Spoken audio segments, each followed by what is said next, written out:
This presentation is on families impacted by food insecurity. The learning objectives are the following. By the end of this presentation, the learner will be able to do the following. Describe how families impacted by food insecurity are marginalized in society and healthcare.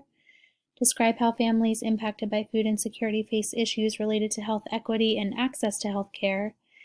And list 3 community resources that are available to assist families impacted by food insecurity. So again, the vulnerable group is families impacted by food insecurity.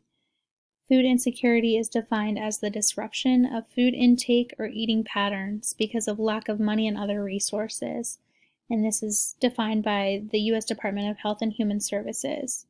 In other words, food insecurity lacks physical, social, and economic access to nutritious foods.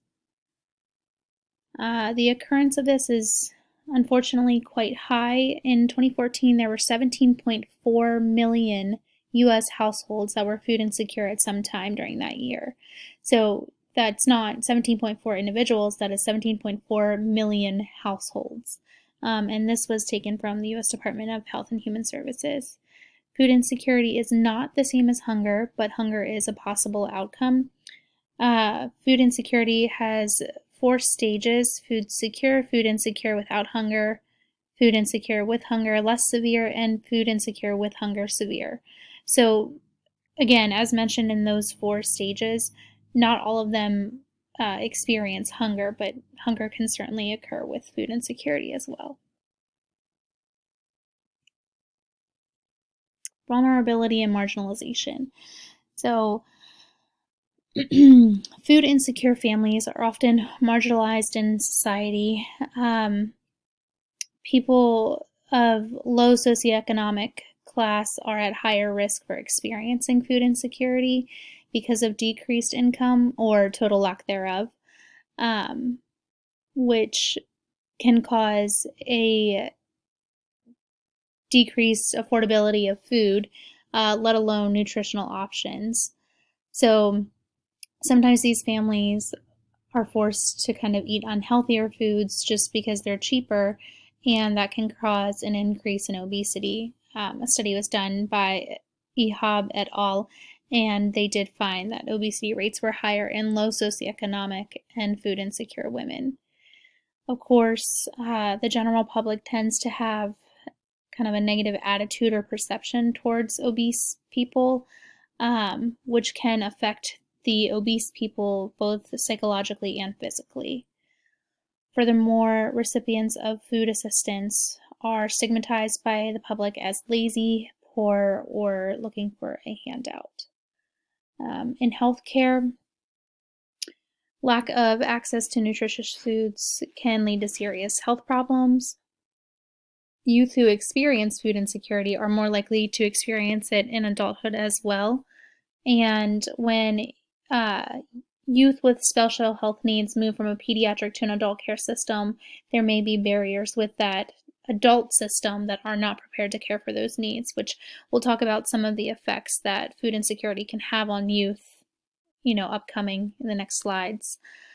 Healthcare workers may also share the same views that the public holds of those suffering from food insecurity, such as, a negative attitude towards those that are obese, and of course the lazy, poor, looking for a handout stigmas that some of the population already feels. So, social justice and food insecurity. Social injustice occurs with the lack of opportunity and accommodations for those starting a little bit behind in life. In layman's terms, essentially just those that are not presented with the same opportunities as everybody else. They're not starting on the same playing field. And unfortunately, food insecure children do face numerous challenges. Those that face food insecurity can have effects on their physical being, emotional being, and that can affect academic achievement.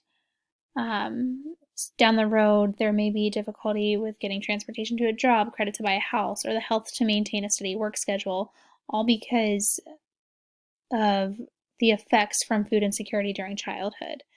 Stability is quite difficult to achieve later on in life, especially with those that do suffer from food insecurity.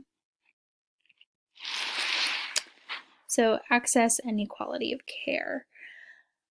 Unfortunately, as mentioned, several of those that suffer with food insecurity have quite a few negative effects. First, we'll talk about the effects, and then we'll discuss some of the access and equality issues. So there are negative effects for pretty much every group that suffers of food insecurity. Of course, we're talking about families, but families don't just consist of children or young adults. All of these groups can be affected. So effects on children, there are some increased risks of birth defects, anemia, lower nutrient intakes, cognitive problems, aggression and anxiety, higher risk of being hospitalized, poor general health, increased risk of asthma, increased behavioral problems, increased risk of depression and suicidal ideation, and overall worse oral health. Non-senior adults may have effects such as decreased nutrient intakes, obviously, increased rates of mental health problems and depression, increased occurrence of diabetes, hypertension, and hyperlipidemia, being in poor or fair health, worse outcomes on their health exams, and poor sleep outcomes. Senior adults, again, lower nutrient intakes, that's across every class, just generalized poor or fair health, increased risk of depression, and some limitations in ADLs or activities of daily living.